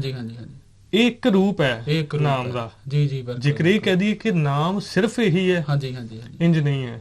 ਗੁਰਬਾਣੀ 'ਚ ਹਵਾਲੇ ਲੈਂਦੇ ਆ, ਗੁਰੂ ਸਾਹਿਬ ਇੱਕ ਗੱਲ ਕਰਦੇ ਨੇ ਕਿ ਨਾਮ ਤੇਰੋ ਦੀਵਾ, ਨਾਮ ਤੇਰੋ ਬਾਤੀ। ਅਸੀਂ ਆਰਤੀ 'ਚ ਪੜ੍ਹਦੇ ਹਾਂ। ਹੁਣ ਜੇ ਨਾਮ ਦੀਵਾ ਤਾਂ ਨਾਮ ਦੀਵਾ ਕਿੰਜ ਜੀ, ਉਹਦੇ ਤੋਂ ਸਾਨੂੰ ਕੁਝ ਸਿੱਖਣ ਨੂੰ ਮਿਲਦਾ ਜੀ। ਮੈਂ ਇਹਦੇ ਨਾਲ ਇੱਕ ਹੋਰ ਵੀ ਐਡ ਕਰਨਾ ਚਾਹੂੰਗਾ ਕਿ ਮੈਂ ਇੱਕ ਵਾਰ ਆਪਣੇ ਦਾਦਾ ਜੀ ਨੂੰ ਕੁਐਸਚਨ ਕੀਤਾ, ਤੁਸੀਂ ਦੱਸਣਾ ਕਿ ਵੀ ਇਹ ਗੱਲ ਸਹੀ ਆ ਜਾਂ ਕਿਵੇਂ ਆ, ਕਿ ਉਹ ਮੈਂ ਜਦੋਂ ਪੁੱਛਿਆ ਉਹਨਾਂ ਨੂੰ ਵੀ ਦਾਦਾ ਜੀ ਵੀ ਨਾਮ ਕੀ ਚੀਜ਼ ਆ, ਤੇ ਉਹ ਕੀ, ਮੈਂ ਕਿਹਾ ਕੋਈ ਵੀ ਪਾਰਟੀਕੂਲਰ ਚੀਜ਼ ਹੈ ਜਿਹਨੂੰ ਅਸੀਂ ਬਾਰ-ਬਾਰ ਜਪਣਾ। ਉਹ ਕਹਿੰਦੇ ਵੀ ਪੁੱਤਰਾ ਵੀ ਇਹ ਨਾਮ ਹੈਗਾ ਵੀ ਗੁਰੂ ਦੀ ਮੱਤ, ਗੁਰੂ ਦੀ ਮੱਤ ਹੀ ਅਸਲ ਨਾਮ ਹੈ। ਜੋ ਗੁਰੂ ਸਾਨੂੰ ਮੱਤ ਦੇ ਰਿਹਾ ਉਹ ਸਾਰਾ ਹੀ ਨਾਮ ਆ ਉਹ। ਸੋ ਇਹਨੂੰ ਤੁਸੀਂ ਕਿਵੇਂ? ਉਹੀ ਗੱਲ ਗੁਰੂ ਸਾਹਿਬ ਨੇ ਸਪਸ਼ਟ ਕਰਤੀ ਨਾ, ਨਾਮ ਤੇਰੋ ਦੀਵਾ 'ਚ। ਜੀ ਨਾਮ ਦੀਵਾ ਕਦੋਂ ਹੈ? ਜਦੋਂ ਤੁਹਾਨੂੰ ਦੀਵੇ ਦਾ ਕੰਮ ਕੀ ਹੈ? ਲੋਕਾਂ ਨੂੰ ਰਾਹ ਦਿਖਾਉਣਾ, ਪ੍ਰਕਾਸ਼। ਜਦੋਂ ਤੁਸੀਂ ਬਾਣੀ ਤੋਂ ਰਾਹ ਦੇਖੋਗੇ, ਗੁਰੂ ਸਾਹਿਬ ਦੀ ਬਾਣੀ ਤੋਂ ਰਾਹ ਦੇਖ ਕੇ ਉਹਨੂੰ ਜ਼ਿੰਦਗੀ 'ਚ ਅਪਣਾਓਗੇ ਨਾ, ਜਦੋਂ ਅਸੀਂ ਕਾਰਜ ਉਹਦੇ ਅਕੋਰਡਿੰਗਲੀ ਕਰਨਾ ਕਿ ਮਹਾਰਾਜ ਸਾਹਿਬ ਏਦਾਂ ਕਹਿੰਦੇ ਨੇ, ਏਦਾਂ ਅਸੀਂ ਕਰਨਾਗਾ, ਏਦਾਂ ਇਸ ਗੱਲ ਤੋਂ ਰੋਕਦੇ ਨੇ, ਅਸੀਂ ਰੁਕ ਜਾਣਾ ਹੈਗਾ, ਤਾਂ ਉਦੋਂ ਨਾਮ ਤੁਹਾਡੇ ਲਈ ਦੀਵਾ ਆ। ਕਿਆ ਬਾਤ ਹੈ ਜੀ। ਇੱਥੇ ਹੁਣ ਨਾਮ ਦਾ ਸਰੂਪ ਚੇਂਜ ਹੋ ਗਿਆ। ਨਾਮ ਰੈਪੀਟੀਟਿਵ ਰਿਸਾਈਟੇਸ਼ਨ, ਇੱਥੇ ਦੁਹਰਾ ਦਾ ਉਚਾਰਨ ਨਹੀਂ ਹੈਗਾ। ਉਹ ਇੱਕ ਪੱਖ ਹੈ, ਦੁਹਰਾ ਦਾ ਉਚਾਰਨ ਵੀ ਹੈਗਾ, ਲੇਕਿਨ ਉਹ ਇੱਕ ਪੱਖ ਹੈ। ਅਸੀਂ ਸਿਰਫ ਉਹੀ ਪੱਖ ਜਿਹੜਾ ਸਾਡੇ ਮੂਹਰੇ ਪੇਸ਼ ਕਰ ਦਿੱਤਾ ਗਿਆ, ਸਿਰਫ ਅਸੀਂ ਉਹੀ ਪ੍ਰਵਾਨ ਕਰ ਲਿਆ। ਨਾਮ ਤੇਰੋ ਦੀਵਾ ਵਾਲੀ ਗੱਲ ਕੀਤੀ ਹੈ ਨਾ, ਜਦੋਂ ਸਾਨੂੰ ਰਾਹ ਦਿਖਾਉਂਦਾ। ਗੁਰੂ ਸਾਹਿਬ ਇੱਕ ਗੱਲ ਕਰਦੇ ਨੇ ਕਿ ਤੁਧਨੋਂ ਨਿਮਣ ਮੰਨਣ ਤੇਰਾ ਨਾਮ ਜੀ, ਕਿ ਪਰਮਾਤਮਾ ਅਕਾਲ ਪੁਰਖ ਜੀ ਤੁਹਾਨੂੰ ਨਮਸਕਾਰ ਕਰਨੀ ਕੀ ਹੈ, ਤੁਹਾਡੇ ਹੁਕਮ ਨੂੰ ਮੰਨ ਲੈਣਾ। ਕਿਆ ਬਾਤ ਹੈ, ਤੁਹਾਨੂੰ ਨਮਸਕਾਰੀ ਉਹ ਹੈ, ਤੁਧਨੋਂ ਨਿਮਣ ਮੰਨਣ ਤੇਰਾ ਨਾਮ, ਕਿ ਜਿੱਦਾਂ ਅਕਾਲ ਪੁਰਖ ਹੁਕਮ ਕਰਦਾ ਹੈ ਉਹਦੀ ਰਜ਼ਾ 'ਚ, ਹਨਾ, ਕਿ ਜਿਹੜਾ ਕੰਮ ਮਾੜਾ ਉਹ ਨਹੀਂ ਕਰਨਾ। ਜਿੱਦਾਂ ਗੁਰੂ ਸਾਹਿਬ ਨੇ ਡਿਫਾਈਨ ਕੀਤਾ, ਮੈਨੂੰ ਲੱਗਦਾ ਸਾਨੂੰ ਤੇ ਸਭ ਕੁਝ ਡਿਫਾਈਨ ਕਰਤਾ ਉਹਨਾਂ ਨੇ, ਕਿਹਾ ਚੰਗਾ ਮਾੜਾ, ਹਨਾ। ਸਹੀ ਗੱਲ ਹੈ ਜੀ। ਤਾਂ ਇੱਕ ਨਾਮ ਦਾ ਰੂਪ ਉਹ ਵੀ ਹੈ, ਹਨਾ। ਸੋ ਇਸ ਤਰੀਕੇ ਨਾਲ ਸਾਨੂੰ ਜਿਹੜਾ ਹੈਗਾ, ਮੈਨੂੰ ਲੱਗਦਾ ਕਿ ਅਲੱਗ-ਅਲੱਗ ਤਰੀਕੇ ਤੋਂ ਇਸ ਗੱਲ ਨੂੰ ਦੇਖਣ ਦੀ ਲੋੜ ਹੈ। ਅਸੀਂ ਨਾਮ ਨੂੰ ਵੀ ਬੜਾ ਸੌੜਾ ਜਿਹਾ ਕਰ ਦਿੱਤਾ ਸੀ, ਸਿਰਫ ਦੁਹਰਾ ਦੇ ਉਚਾਰਨ ਤੱਕ, ਲੇਕਿਨ ਅਸੀਂ ਉਹਨੂੰ ਜ਼ਿੰਦਗੀ 'ਚ ਲਾਗੂ ਕਰਕੇ ਆਪਣੀ ਜ਼ਿੰਦਗੀ ਵੀ ਬਣਾਉਣੀ ਹੈ। ਤੇ ਜਿਹੜੀ ਗੱਲ ਹੁਣੇ ਕਰਕੇ ਹਟੇ ਆ ਕਿ ਗੁਰਬਾਣੀ ਬਣੀ ਹੈ, ਗੁਰਬਾਣੀ ਕੀ ਸੀ? ਸਤ ਸਰੂਪ ਹੈ, ਕਿ ਅਸੀਂ ਉਹਦਾ ਰੂਪ ਹੀ ਬਣਨਾ ਹੈ, ਅਕਾਲ ਪੁਰਖ ਦਾ। ਉਹ ਏਦਾਂ ਹੀ ਬਣਿਆ ਜਾਏਗਾ ਕਿ ਜਦੋਂ ਉਹਦੇ ਗੁਣ ਉਹਦੇ ਆਪ 'ਚ ਧਾਰਨ ਕਰਾਂਗੇ। ਇਹ ਆਪ ਨੂੰ ਧਾਰਨ ਕਰਨੇ ਪੈਣੇ ਨੇ। ਇੰਜ ਨਹੀਂ ਹੋਏਗਾ ਕਿ ਕੋਈ ਜਿੱਦਾਂ ਕਹਿ ਲਈਏ ਵੀ ਠੀਕ ਆ ਵੀ ਭਾਈ ਮਹਾਰਾਜ ਸਾਹਿਬ ਬਖਸ਼ਿਸ਼ ਕਰਨਗੇ, ਉਹਨਾਂ ਨੇ ਬਖਸ਼ਿਸ਼ ਕਰਤੀ ਵੀ ਤੁਹਾਨੂੰ ਐਡਾ ਖਜ਼ਾਨਾ ਦੇ ਦਿੱਤਾ। ਹੁਣ ਉਹ ਖਜ਼ਾਨੇ ਨੂੰ ਖਾਣਾ ਤੇ ਤੁਸੀਂ ਹੈ ਨਾ, ਜ਼ਿੰਦਗੀ 'ਚ ਤੇ ਅਸੀਂ ਲਾਗੂ ਕਰਨਾ।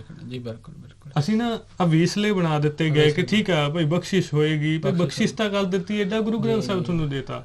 ਜੀ ਬਿਲਕੁਲ ਇੱਕ ਵਿਚਾਰਧਾਰਾ ਦੇਤੀ ਅਸੀਂ। ਹਾਂ, ਉਹਨੂੰ ਸਮਝ ਕੇ ਅਸੀਂ ਜ਼ਿੰਦਗੀ 'ਚ ਲਾਗੂ ਜੀ, ਕਰਨਾ ਜੀ, ਹੈ ਨਾ। ਜੀ, ਤੀਸਰੀ ਗੱਲ ਸੀ ਇਹਦੇ 'ਚ ਹਾਂਜੀ ਵੰਡ ਛਕੋ ਦੀ, ਵੰਡ ਹੈ ਨਾ। ਛਕੋ ਜੀ, ਹਾਂਜੀ ਉਹੀ ਗੱਲ ਕਿ ਵੰਡ ਛਕੋ ਤੇ ਜਾਂਦਾ ਕੱਲਿਆਂ ਜ਼ੋਰ ਦੇ ਹਾਂਜੀ ਦਿੱਤਾ, ਹਾਂਜੀ ਹਾਂਜੀ ਤੇ ਜਾਂ ਜਿਹੜਾ ਸੀਗਾ ਅਸੀਂ ਨਾਮ ਨਾਮ ਜਪਣ ਜਪਣ ਤੇ, ਤੇ ਕਿਉਂ ਵੰਡ ਛਕੋ ਦੀ ਮੈਂ ਗੱਲ ਇਸ ਕਰਕੇ ਕਰ ਰਿਹਾ, ਹਾਂਜੀ ਮੇਰੇ ਵਰਗੇ ਦਾ ਜੀਵਨ ਹੁੰਦਾ ਨਹੀਂ, ਹੈ ਨਾ।